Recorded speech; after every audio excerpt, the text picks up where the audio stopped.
Hello അസ്സലാമലൈക്കും welcome back to my channel. പതിവ് പോലെ തന്നെ നമ്മുടെ പണികളൊക്കെ രാവിലെ തന്നെ സ്റ്റാർട്ട് ചെയ്തിട്ടുണ്ട് കേട്ടോ. അപ്പം ഇന്ന് രാവിലത്തേക്ക് ബ്രേക്ക്ഫാസ്റ്റ് ഉണ്ടാക്കുന്നത് വെള്ളയപ്പം വെജിറ്റബിൾ കുറുമയാണ്. അപ്പോൾ കുറുമക്കറിയുടെ റെസിപ്പി ഞാൻ ഈ വീഡിയോയിൽ ഇൻക്ലൂഡ് ചെയ്തിട്ടുണ്ട്. സ്കിപ്പ് ചെയ്യാണ്ട് തന്നെ കണ്ടു നോക്കാം. അപ്പം ഞാനിത് രാവിലെ ചായ വയ്ക്കുന്നതിന് മുന്നായിട്ട് മാവിലേക്ക് ഉപ്പും സോഡാപ്പൊടിയും കൂടി ഇട്ട് കൊടുക്കുന്നുണ്ട്. അത് ഞാൻ രാവിലെ ഇട്ട് കൊടുക്കുന്നത്. തലേന്ന് ഞാൻ മാവ് അരച്ച് വെച്ചിട്ടുണ്ടായിരുന്നു. എന്നിട്ട് അതിലേക്ക് ഉപ്പും സോഡാപ്പൊടിയും കാലത്ത് ഇട്ട് കൊടുക്കുന്നുണ്ട്. അത് കഴിഞ്ഞിട്ടൊരു 10-15 മിനിറ്റ് കഴിഞ്ഞിട്ടാണ് വെള്ളയപ്പം ചൂടാൻ വേണ്ടിയിട്ട് നിൽക്കുന്നത് കേട്ടോ. അപ്പോൾ അതങ്ങനെ മാറ്റി വെച്ചിട്ടുണ്ട്. അതിനുശേഷം ചായയൊക്കെ ഒന്ന് തിളപ്പിക്കാനായിട്ട് വെച്ചിട്ടുണ്ടായിരുന്നു കേട്ടോ. ചായ കൂടി കഴിഞ്ഞിട്ടാണ് ഞാൻ വെജിറ്റബിൾസ് കട്ട് ചെയ്തെടുക്കുന്നത്. കുറുമക്കറി ഉണ്ടാക്കാനായിട്ട് ഞാൻ കുറച്ച് ഗ്രീൻ ബീൻസ് തലേ ദിവസം വെള്ളത്തിൽ കുതിർക്കാനായിട്ട് വെച്ചിട്ടുണ്ടായിരുന്നു തലേന്ന് രാത്രി. അപ്പോൾ അതൊന്നിപ്പോൾ രാവിലെ കുക്കറിൽ വേവിക്കാനായിട്ട് വെച്ചിട്ടുണ്ട് കേട്ടോ. പിന്നെ കുറച്ച് വെജിറ്റബിൾസും കട്ട് ചെയ്തെടുക്കുന്നുണ്ട്. അപ്പോൾ അതിലേക്ക് ഞാൻ ക്യാരറ്റും പൊട്ടറ്റോയും തക്കാളി, സവാള, പച്ചമുളക്, ഇഞ്ചി, വെളുത്തുള്ളി ഇത്ര ഐറ്റംസാണ് കട്ട് ചെയ്തെടുക്കുന്നത്. ഇഞ്ചിയൊക്കെ ചെറിയ പീസായിട്ട് കട്ട് ചെയ്തെടുക്കാം കേട്ടോ. നന്നായിട്ട് ചോപ്പ് ചെയ്തെടുക്കാം. അതേപോലെ സവാളയും നൈസായിട്ട് നമ്മൾ നീളത്തിലൊന്നും കട്ട് ചെയ്യണ്ട. ഞാനിങ്ങനെ നീളത്തിൽ കട്ട് ചെയ്തതിന് ശേഷം ഒന്ന് സ്ക്വയർ ചെയ്തിട്ട് കട്ട് ചെയ്തെടുക്കുന്നുണ്ട്. വട്ടത്തിൽ ചെറിയ ക്യൂബിക്കായിട്ട് കട്ട് ചെയ്തെടുക്കുന്നുണ്ട് കേട്ടോ.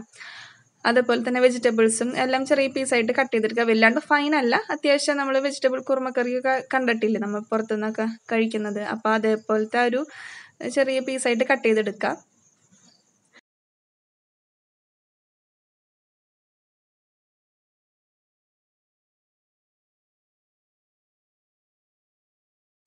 ഞാനപ്പോൾ കറി ഉണ്ടാക്കാനായിട്ട് ഒരു ചീനച്ചട്ടി എടുത്തിട്ടുണ്ട്. ചൂടായി വരുമ്പോൾ എണ്ണ ഒന്ന് ഒഴിച്ചു കൊടുക്കുക. എണ്ണ ചൂടായി വരുമ്പോൾ പെരുംജീരകം ഇട്ട് കൊടുത്തിട്ടുണ്ട് കേട്ടോ. നിർബന്ധമില്ല, ഇട്ട് കൊടുത്താൽ കുറച്ചും കൂടി നല്ലതായിരിക്കും. ചിലർക്ക് ഈ പെരുംജീരകത്തിൻ്റെ ടേസ്റ്റ് അത്ര ഇഷ്ടമില്ലാത്തവർ സ്കിപ്പ് ചെയ്യാം കേട്ടോ ഈ ഒരു സ്റ്റെപ്പ്. അപ്പോൾ ജീരകം ഒന്ന് ചൂടായി വരുമ്പോൾ ഞാനതിലേക്ക് ഇഞ്ചി, പച്ചമുളകും, വെളുത്തുള്ളിയും കൂടി ഒന്ന് ഇട്ട് കൊടുത്തിട്ട് ഒന്ന് മൂപ്പിച്ചെടുക്കുന്നുണ്ട്. ഒരുപാട് ഫ്രൈ ആവണ്ട, ജസ്റ്റ് ഒന്ന് ഇളക്കി കൊടുക്കുക. അതിനുശേഷം കട്ട് ചെയ്ത് വെച്ചിരിക്കുന്ന സവാള ഒന്ന് ഇട്ട് കൊടുത്ത് പാകത്തിന് ഉപ്പും കൂടി ഇട്ട് കൊടുത്തിട്ട് ഒന്ന് മിക്സ് ചെയ്ത് കൊടുക്കാം കേട്ടോ. ഒരുപാട് വെന്ത് അലിഞ്ഞു പോകണ്ട കേട്ടോ, ജസ്റ്റ് ഒന്ന് സോട്ട് ചെയ്ത് കൊടുത്താൽ മതി. അപ്പോൾ അതൊന്ന് വാടി വരുന്ന നേരത്ത് ഞാൻ ഈ വെള്ളയപ്പം ചുടാൻ വേണ്ടിയിട്ട് അതിൻ്റെ ചട്ടി വെച്ച് കൊടുക്കുന്നുണ്ട്.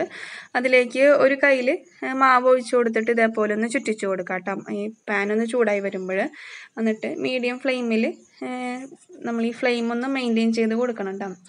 ഹൈ ഫ്ലെയിമിൽ ഇട്ട് കൊടുത്തിട്ടുണ്ടെങ്കിൽ അത് മാവ് നമ്മൾ ചുറ്റിക്കുമ്പോൾ അത് കറക്റ്റ് ഈ പാനിൽ കറക്റ്റ് പിടിക്കൂല, അതിങ്ങനെ ഒലിച്ചിങ്ങനെ പോവും പാൻ വല്ലാണ്ടാണ് ഹീറ്റായി കഴിഞ്ഞാൽ. അപ്പോൾ അതൊന്ന് മെയിൻറ്റെയിൻ ചെയ്യാൻ വേണ്ടിയിട്ട് മീഡിയം ഫ്ലെയിമിൽ തന്നെ എപ്പോഴും വെച്ച് കൊടുത്താൽ മതി. ഞാനിപ്പോൾ സവാള വെന്ത് കഴിഞ്ഞപ്പോൾ ബാക്കിയുള്ള വെജിറ്റബിൾസൊക്കെ ഇട്ട് കൊടുത്തിട്ടുണ്ട്. അതിലേക്ക് മഞ്ഞൾപ്പൊടി, പിന്നെ എരിവിന് ആവശ്യത്തിന് മുളക് പൊടി, 1.5 ടീസ്പൂൺ മല്ലിപ്പൊടി ഇട്ട് കൊടുത്തിട്ടുണ്ട്. പിന്നെ ഗരം മസാല പൗഡർ ഇട്ട് കൊടുത്തിട്ടുണ്ട്. എന്നിട്ട് നന്നായിട്ടൊന്ന് മിക്സ് ചെയ്ത് കൊടുക്കുക. അതിന് ശേഷം ഉപ്പ് നോക്കിയിട്ട് ഉപ്പും കൂടി ഇട്ട് കൊടുത്തിട്ട് പാകത്തിന് ഇത് വേവാനുള്ള വെള്ളം കുറച്ച് ഒഴിച്ചു കൊടുക്കുക കേട്ടോ. വെള്ളം ഒഴിച്ചു കൊടുത്തതിന് ശേഷം അടച്ച് വെച്ചിട്ട് വെജിറ്റബിൾസ് നന്നായിട്ടൊന്ന് വേവിച്ചെടുക്കുക. ഒരുപാട് വെള്ളം ഒഴിച്ചിട്ട് ഈ ഒരു വെജിറ്റബിൾസിനെ മുക്കി കിടക്കാൻ പാകത്തിനുള്ള വെള്ളം ഒഴിക്കണ്ട, കുറച്ച് ഒഴിച്ചു കൊടുത്താൽ മതി കേട്ടോ. എന്നിട്ട് നമുക്ക് കറിക്ക് എന്തോരം ഗ്രേവിക്ക് എന്തോരം കുറുക്ക് വേണം, അല്ലെങ്കിൽ എന്തോരം കറിക്ക് പാകത്തിനുള്ള വെള്ളം ഒഴിച്ചു കൊടുത്താൽ മതി. അപ്പോൾ അത്രയും വെള്ളം ഒഴിച്ചു കൊടുത്തിട്ട് ഒന്ന് വെജിറ്റബിൾസ് നന്നായിട്ടൊന്ന് വേവിച്ചെടുക്കാം. മുക്കാൽ വേവാകുമ്പോൾ അതിലേക്ക് നമ്മൾ വേവിച്ച് വെച്ചിരിക്കുന്ന ഗ്രീൻ ബീൻസും കൂടി ഇട്ട് കൊടുത്തിട്ട് നന്നായിട്ടൊന്ന് മിക്സ് ചെയ്തിട്ട് ഒന്ന് സെറ്റ് ആവാൻ, ഇതെല്ലാം കൂടി ഒന്ന് മിക്സ് ആവാൻ വേണ്ടിയിട്ട് കുറച്ച് സമയം ഒന്ന് അടച്ച് വെച്ചിട്ടൊന്ന് കുക്ക് ചെയ്തെടുക്കാം. അപ്പോൾ അതേ ടൈമിൽ ഞാനിവിടെ വെള്ളയപ്പം ചുട്ടെടുക്കുന്നുണ്ട് കേട്ടോ.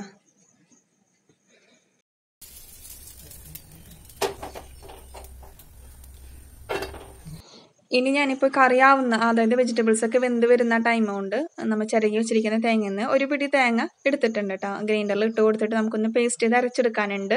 കുറുമക്കറിയിലേക്ക് നമ്മളിപ്പോഴും തേങ്ങ അരച്ചൊഴിക്കാറുണ്ട്. അപ്പോൾ ആ തേങ്ങയിൽ കൂടെ നമ്മൾ ഒരു 5-8 കാഷ്യൂനട്ട്, അതേപോലെ ഒരു 2-3 ഉള്ളി, ചെറിയ ഉള്ളി കൂടി ഇട്ടിട്ട് നന്നായിട്ടൊന്ന് പേസ്റ്റ് ചെയ്ത് കൊടുത്താൽ നല്ലതാണ് കേട്ടോ. നമ്മൾ ഈ എപ്പോഴും കാഷ്യൂനട്ടൊക്കെ ഇട്ട് കൊടുത്തിട്ടുള്ളൊരു കുറുമക്കറി ആണെങ്കിൽ കുറച്ചും കൂടി നല്ല റിച്ച് ടേസ്റ്റ് നമുക്ക് കിട്ടും. നല്ലൊരു പ്രത്യേക ഒരു ഫ്ലേവറാണ്. സാധാരണ വയ്ക്കുന്നതിലും ഒരു ഡിഫറൻ്റ് ആയിട്ടുള്ളൊരു ടേസ്റ്റ് തന്നെയാണ് നമുക്ക് കിട്ടുക കേട്ടോ. ഞാനിപ്പോൾ തേങ്ങയിലേക്ക് കുറച്ച് ഉള്ളി, പിന്നെ ഈ കാഷ്യൂനട്ട് ഞാൻ കുറച്ച് സമയം വെള്ളത്തിൽ കുതിർത്ത് വെച്ചതാണ് കേട്ടോ. എന്നാലും നമുക്ക് ഇതിലേക്ക് അരച്ചെടുക്കാനായിട്ട് പറ്റുള്ളൂ, അല്ലെങ്കിൽ അത് തരിയായിട്ട് തന്നെ കട്ടയായിട്ട് തന്നെ കിടക്കും, അരിഞ്ഞ് കിട്ടൂല. കുറച്ച് സമയം ഒന്ന് വെള്ളത്തിൽ സോക്ക് ചെയ്തതിന് ശേഷമാണ് ഇതിൽ കൂടെ അരച്ചെടുക്കുന്നത്. നന്നായിട്ട് ഫൈൻ പേസ്റ്റ് ആയിട്ട് തന്നെ അരച്ചെടുക്കാം കേട്ടോ. അപ്പോൾ അരച്ചതിന് ശേഷം ആ ഗ്രൈൻഡർ ഒന്ന് കഴുകിയിട്ട് ആ വെള്ളം കൂടി ഒഴിച്ചു കൊടുക്കുന്നുണ്ട്. എന്നിട്ട് നമുക്ക് ഈ അരപ്പൊക്കെ ഒന്ന് വെന്ത് വരുന്ന സമയം വരെ ഒന്ന് തിളപ്പിക്കാനായിട്ട് വെക്കാം. പിന്നെ ഇതിലേക്ക് ഞാൻ കുറച്ച് കുരുമുളകിൻ്റെ പൊടിയും കൂടി ഇട്ട് കൊടുക്കുന്നുണ്ട് കേട്ടോ. ഒരുപാട് വേണ്ട, ആവശ്യത്തിന് മാത്രം മതി. ഒരു 1/2 ടീസ്പൂണൊക്കെ മതിയാകും. ഒരുപാട് ഇടുമ്പോൾ കുരുമുളകിൻ്റെ ഫ്ലേവർ മുന്തി നിൽക്കും. അപ്പോൾ അതിങ്ങനെ മൈൽഡായിട്ട് നിന്നാൽ മതി കേട്ടോ. അപ്പോൾ പാകത്തിന് കുറച്ചൊരു 1/2 ടീസ്പൂണൊക്കെ മതിയാകും. അതും കൂടി ഇട്ട് കൊടുത്തിട്ട് നന്നായിട്ടൊന്ന് മിക്സ് ചെയ്തിട്ട് കൊടുക്കുക. ഒന്ന് തിളച്ച് വരുമ്പോൾ നമുക്ക് ഈ ഫ്ലെയിം ഒന്ന് ഓഫ് ചെയ്ത് കൊടുക്കാം കേട്ടോ. അപ്പോൾ നമ്മുടെ കുറുമക്കറി ഇവിടെ റെഡി ആയിട്ടുണ്ട്. അപ്പോൾ കറിയൊക്കെ ഇവിടെ റെഡി ആയിട്ടുണ്ട് കേട്ടോ. നമുക്ക് ബ്രേക്ക്ഫാസ്റ്റ് കഴിക്കാനായിട്ട് പോവാം. ബ്രേക്ക്ഫാസ്റ്റൊക്കെ ആയി വന്നപ്പോഴേക്കും ഇക്ക റെഡി ആയിട്ട് എത്തിയിട്ടുണ്ടായിരുന്നു. ഇക്കാക്ക് ഇത് കഴിച്ചിട്ട് വേണം ഷോപ്പിലേക്ക് പോകാനായിട്ട്. അപ്പോൾ ഞങ്ങൾ ഒന്നിച്ചിരുന്ന് ഫുഡൊക്കെ കഴിച്ചതിന് ശേഷം ആൾ ഷോപ്പിലേക്ക് പോയി. ഞാൻ പിന്നെ നേരെ കിച്ചണിലോട്ട് പോന്നു. അപ്പോൾ ഉച്ചക്കാലത്തെ ലഞ്ചിൻ്റെ പ്രിപ്പറേഷനൊന്നും ഞാൻ ഈ വീഡിയോയിൽ കൂടി ഇൻക്ലൂഡ് ചെയ്തിട്ടില്ല കേട്ടോ. കാര്യമായിട്ട് പ്രത്യേകിച്ചൊന്നും ഉണ്ടായിരുന്നില്ല. തലേ ദിവസത്തൊക്കെ ബാക്കി ഉണ്ടായിരുന്നു. പിന്നെ കറികളൊന്നും കാര്യമായിട്ട് വെക്കാനുള്ളതൊന്നും ഉണ്ടായിരുന്നില്ല. വീഡിയോ കാണിക്കാൻ പാകത്തിനൊന്നും ഉണ്ടായിരുന്നില്ല. അപ്പോൾ അതുകൊണ്ടാണ് വീഡിയോ അന്നത്തെ എടുക്കാഞ്ഞത്. പിന്നെ വീഡിയോൻ്റെ ലെങ്ത്തും കൂടൂലേ. പിന്നെ ഞാൻ ഈവനിങ്ങിലേക്ക് ചെറിയൊരു സ്നാക്സ് ഉണ്ടാക്കുന്നുണ്ട്. ഒനിയൻ പക്കോട അല്ലെങ്കിൽ ഉള്ളി ബജ്ജി, സവാള ബജ്ജി എന്നൊക്കെ പറയും. അപ്പോൾ അതിന് വേണ്ടിയിട്ട് ഞാൻ കുറച്ച് സവാള, ഇഞ്ചി, വെളുത്തുള്ളി ഇല്ല, ഇഞ്ചി, പച്ചമുളക്, ചെറുനാരങ്ങ എടുത്തിട്ടുണ്ട് ചെറിയൊരു പീസ്, പിന്നെ കുറച്ച് കറിവേപ്പില എടുത്തിട്ടുണ്ട് കേട്ടോ. അപ്പോൾ ഇത്രയും സംഭവങ്ങളൊന്ന് കട്ട് ചെയ്തെടുക്കാം. അതിൽ ചെറുനാരങ്ങ കട്ട് ചെയ്താൽ അതിൻ്റെ നീര് പിഴിഞ്ഞൊഴിക്കാനാണ്.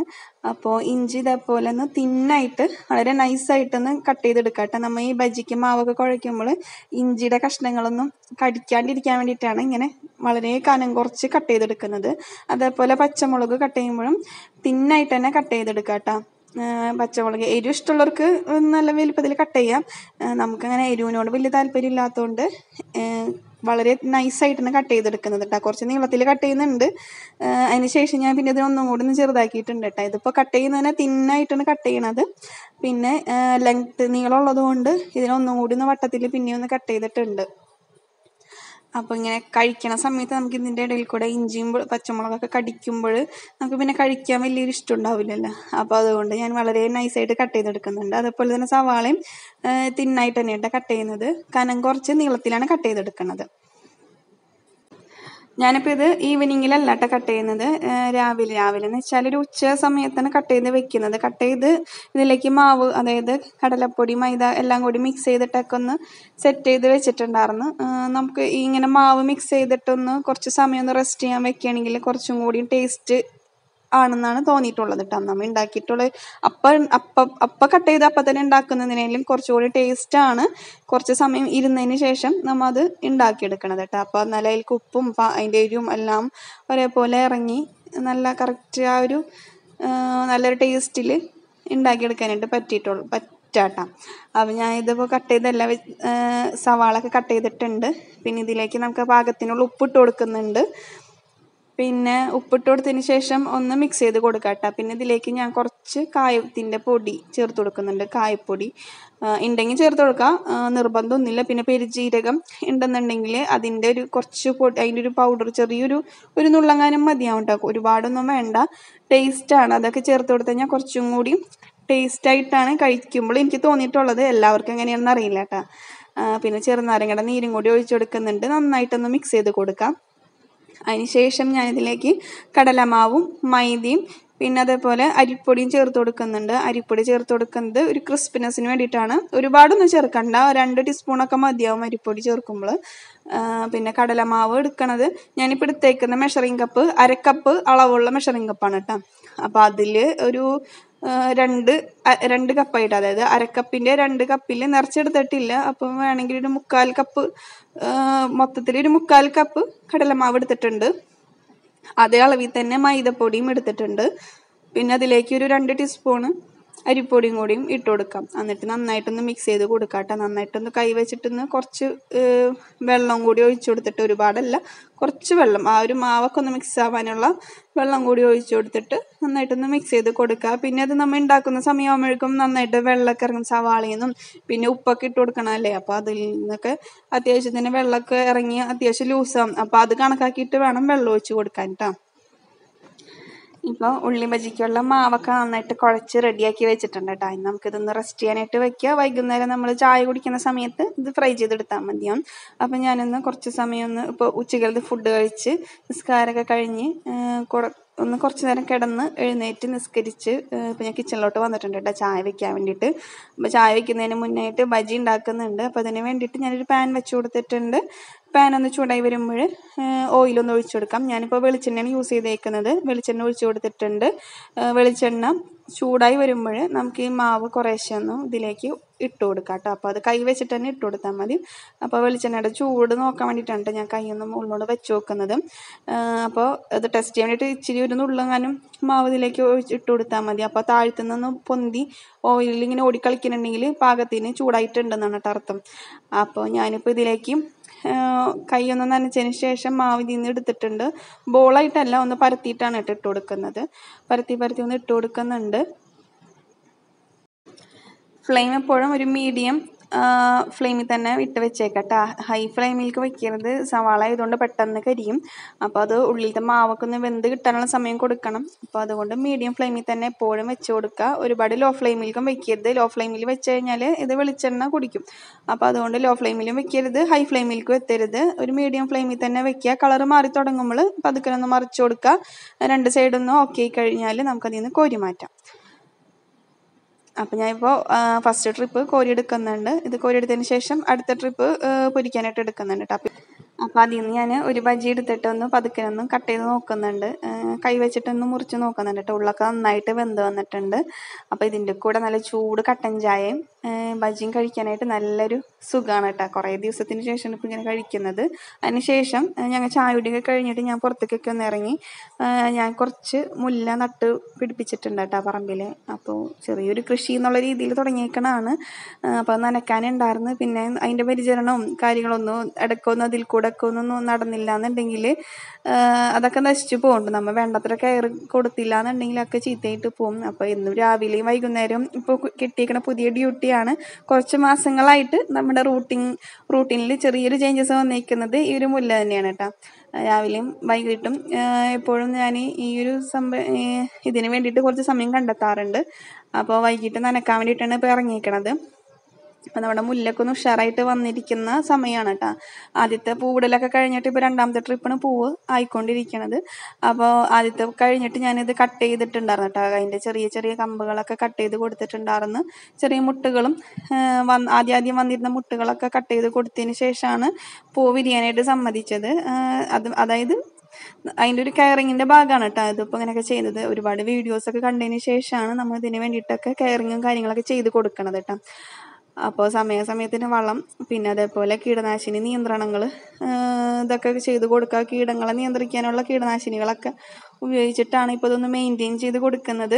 പിന്നെ ഇവിടെ പുല്ലൊക്കെ മുളച്ചു തുടങ്ങിയിട്ടുണ്ട്. അപ്പോൾ അതിന് വേണ്ടിയിട്ട് പുല്ലൊക്കെ ചെത്തി ഒരു ഭാഗത്ത് ഇങ്ങനെ ഷീറ്റ് ഇട്ട് തുടങ്ങിയിട്ടുണ്ട് കേട്ടോ. താഴെ മണ്ണിൽ ഷീറ്റ് ഇങ്ങനെ വിരിച്ച് തുടങ്ങിയിട്ടുണ്ട്. അല്ലെങ്കിൽ പുല്ല് ഫുള്ള് നിറഞ്ഞു കഴിഞ്ഞാൽ പിന്നെ നമുക്ക് എപ്പോഴും പുല്ല് ചെത്തലും ക്ലീനാക്കലും നടക്കില്ല.